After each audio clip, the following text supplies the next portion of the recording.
Oui, ma coach. Donc, il faut savoir que ma coach, à ce moment-là, moi, j'ai ignoré totalement que la TISA de son côté, le coup était déjà un peu plus avancé. Donc, dites-vous qu'à l'heure d'aujourd'hui, le déni de la dame est pratiquement arrivé. Donc, ma coach, en 2 mois, ce qui se passe, c'est que le monsieur va s'installer.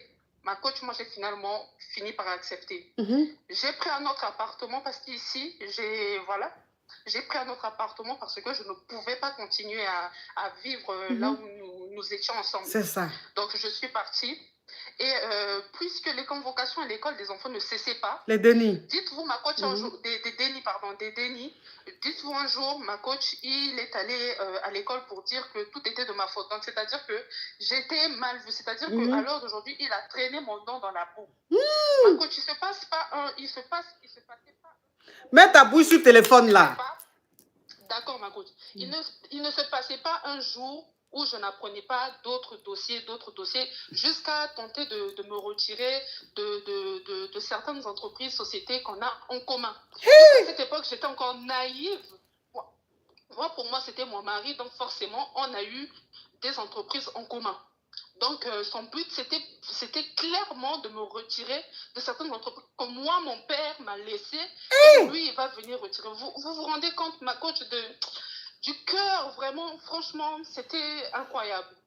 Donc, en début décembre, ma coach, je reçois l'appel de la TISA qui m'appelle et qui me dit que, à l'heure d'aujourd'hui, elle ne sait pas où se trouve le monsieur. Moi, je lui dis clairement que je ne suis plus la mieux placée pour te répondre. À l'heure d'aujourd'hui, c'est ton mari ou bien.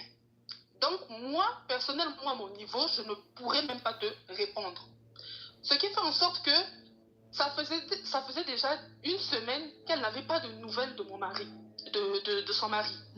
Donc, elle essayait de contacter les personnes qu'elle pouvait connaître, qui pouvaient savoir où il était. Aucune nouvelle, ma coach. Donc, financièrement, elle a commencé à avoir plein de déficits qu'elle ne se retrouvait pas.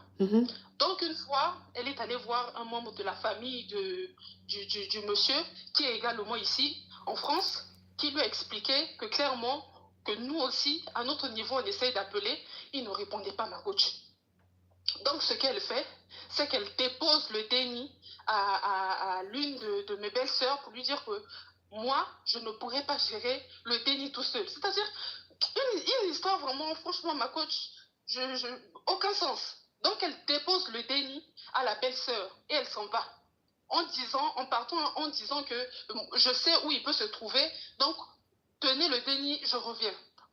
C'est-à-dire, de ce que la belle-sœur avait compris, c'est que c'était juste le temps qu'elle aille peut-être chercher là où elle pouvait avoir une idée de là où il pouvait se trouver. Ma coach, 2 jours, 3 jours, la maman du déni ne revient pas. 4 jours, 1 semaine, ma coach, la maman du déni ne revient pas. Il faut savoir que dans l'histoire, il y a toujours, ma coach, un frère qui connaît toujours toute la situation. Qui est attends ma chérie, je vais récapituler, on évolue. Donc ça veut dire que la maison dans laquelle tu étais avec ton époux, où vous avez eu votre déni, où vous avez tout fait, il a dit que lui, c'est lui qui allait garder l'appartement avec sa TISA. Et toi-même, de toute façon, tu ne voulais plus rester dans cette maison-là. Tu allais prendre une autre maison. Il voulait les entreprises que tu as héritées de ton père. Il voulait tout faire pour enlever, puisque vous étiez associés, pour enlever ton nom dessus, pour prendre tout. Heureusement que tu as été très habile, tu as vu dedans. Donc, toi maintenant, tu vis avec tes dénis. Lui, il est maintenant avec la TISA. La TISA, elle a eu le déni. Sauf que la TISA, un matin, elle t'appelle et elle te demande après ton mari. Parce que vous n'êtes pas encore divorcé, donc c'est toujours ton mari. Elle te demande après ton mari. Elle ose t'appeler pour demander après le mari, puisque ça faisait 1 semaine que le monsieur avait quitté la maison, qu'elle ne savait pas où le monsieur était parti. Le monsieur ne répondait plus à son téléphone, il n'était plus joignable.